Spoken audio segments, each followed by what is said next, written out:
Alarms scream through the palace, and I am on my knees on the cold floor with my hands tied behind my back before I even understand what is happening. My name is Daniel Cole, and 3 days ago I was a prisoner being dragged through the halls of an alien palace, waiting to be executed for a crime I did not commit. Now every guard in the room has forgotten I exist, because the princess of the Valkyrie Empire is dying in front of them and none of their machines can save her. I do not know much about the Valkyrie. I know they are tall, pale blue, and cold in every sense of the word. I know they conquered a dozen star systems without ever touching a weapon with their own hands, because machines do everything for them, and I know that right now, their entire medical science is failing. The princess, a young woman named Alira, lies on a raised platform surrounded by floating scanners and thin robotic arms. Her skin has turned a sickly gray. Her chest rises and falls in short, panicked bursts. Doctors in silver robes shout numbers at each other, numbers that mean nothing to me, but their faces tell me everything. They are losing her. A machine beeps a long, flat tone. Someone gasps. The tone stops, and her chest rises again, but weaker this time. I should not care. These people locked me in a cell. They stared at me like I was something dirty, something less than them, because I come from a planet without perfect climate control or self-healing hospitals. But watching a girl die because nobody in the room is willing to simply touch her, that is something I cannot sit and watch. I pull against the restraints on my wrists. The guard beside me, a broad-shouldered Valkyrie named Tarn, grips my shoulder and pushes me back down. "Stay still, human," he says, his voice flat and impatient. "This does not concern you." "She is dying," I say. "Doesn't that concern you?" "Our physicians are the finest in the Empire," he answers, though his eyes stay locked on the platform, and I can hear the doubt creeping into his own voice. "Then why is she still dying?" He does not answer. He cannot answer. I watch the doctors work. They wave scanning wands over her body. They inject her with glowing serums through tubes that never touch her skin directly. Everything is done through machines, through drones, through careful distance. Not one person has laid a hand on her. I think of my grandmother, a nurse for 40 years back on Earth, who used to say that half of healing is chemistry, and the other half is a warm hand and a steady voice. I think of holding my little sister's hand when she broke her arm falling out of a tree, how her crying slowed the moment I held on tight and told her she would be fine. The flat tone sounds again, longer this time. A tall woman in dark blue robes steps forward, and the guards around me straighten immediately. This must be the Queen. Her face is carved from grief and fury at once. "Do something," she says, her voice shaking despite its power. "Anything." "We have tried everything in our archives," one doctor answers, his hands trembling. "Her body is rejecting the healing serum. Her heart rate will not stabilize. There is nothing left to try." "There has to be something," the Queen says. I stand up. The guard grabs my arm, but I pull free before he can stop me, because his grip is weak with shock, not strength. I am already moving toward the platform before anyone can react.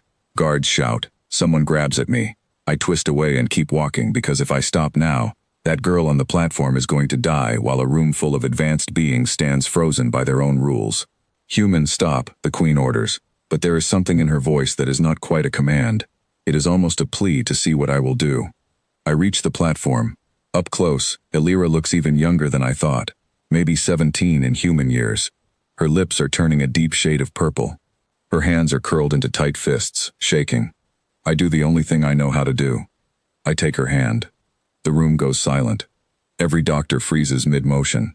A guard behind me makes a strangled sound, like he has just watched someone commit an unforgivable crime. "Remove him," the Queen says sharply, but she does not move, and neither does anyone else. I ignore all of it. I hold Alira's hand tightly, the way my grandmother taught me, firm but gentle, and I speak to her the way you speak to someone who is scared and in pain. "Hey," I say quietly, "you're okay, just breathe with me. Slow, in and out." Her fingers twitch against mine. Her eyes flutter open just slightly, unfocused, searching. I keep talking, low and steady, the way you would to calm a frightened animal or a crying child. I press my other hand gently against her forehead, brushing back damp strands of pale hair, the way my mother used to do for me when I had a fever as a kid. Something changes. Her breathing, which had been fast and shallow, begins to slow. Not instantly, not like magic, but steadily, the way a wave pulls back before it crashes again. The doctor's machines start beeping in a different rhythm. Her heart rate is stabilizing. one of the doctors says, disbelief thick in his voice. That is not possible. I do not let go of her hand. Keep holding her, another doctor says suddenly, pushing past his own confusion. Whatever this is, do not stop. I do not need to be told twice. I keep speaking softly to her, telling her about nothing important, the color of the sky on Earth, the sound of rain on a window, anything to give her something steady to hold on to besides just my hand. Slowly, the gray color in her skin begins to fade, replaced by a faint blush of her natural pale blue. The Queen steps closer, staring at her daughter's face with wide eyes. What is he doing? She asks, though I think she already knows the answer and simply cannot believe it. He is regulating her nervous system, one of the doctors murmurs, almost to himself. Physical contact, vocal tone, controlled breathing. It is triggering a response our scans never accounted for because we removed physical contact from medicine generations ago. We forgot it was ever a variable. Alira's fingers tighten weakly around mine. Her eyes finally focus, locking onto my face. Who? She whispers, her voice cracked and dry. Are you? Just someone who couldn't stand by, I say, smiling despite the ache in my knees from kneeling too long. You're going to be fine. Her heart rate settles into a normal rhythm on the monitors. The doctors around us finally breathe, some of them for what seems like the first time in an hour. The Queen sinks into a chair someone quickly brings for her, pressing a hand to her mouth, tears finally breaking free down her face. For a long moment, nobody speaks. The only sound is the soft, steady beeping of machines finally reporting good news. Then the Queen looks at me, and I brace myself, expecting anger for breaking their sacred rule about touching royalty. Instead, her voice comes out barely above a whisper. Thank you, she says. You saved my daughter's life when an entire empire of doctors could not. I did not do anything special, I answer honestly. Where I come from, this is just comfort. Something we do for people we care about, and sometimes even strangers. The head doctor steps forward, staring at his own scanning device like it has betrayed him. Our medicine advanced so far that we forgot the value of a simple touch, he says quietly. We built machines to heal the body and forgot the mind needs healing too, sometimes just as urgently. The Queen rises from her chair and walks toward me. Up close, I realize how tired she looks, how the weight of ruling an empire has aged her more than her years should allow. She studies my face carefully, as if seeing me, truly seeing me, for the first time. You were sentenced to execution, she says slowly, for a crime you claim you did not commit. I did not commit it, I say firmly, because it happens to be true. She glances at Alira, still holding my hand weakly, color returning fully to her cheeks now, her breathing calm and even. Release him, the Queen commands, and this time her voice carries the full weight of her authority. Clear his charges. Effective immediately. The guards, including Tarn, look stunned, but none of them argue. Alira squeezes my hand gently. Stay, she says softly, please, just until I am stronger. I glance at the Queen, silently asking permission, and she simply nods, something like respect settling into her expression, where suspicion used to live. I stay.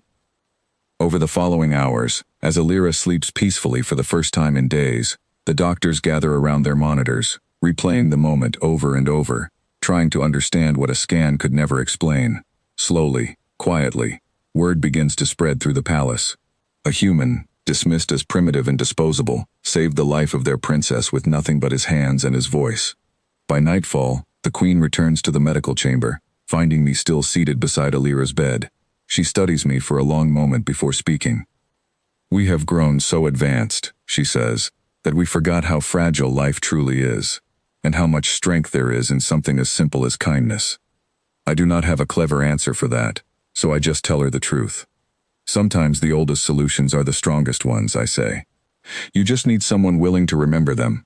She nods slowly, then looks at her daughter, sleeping peacefully, safe.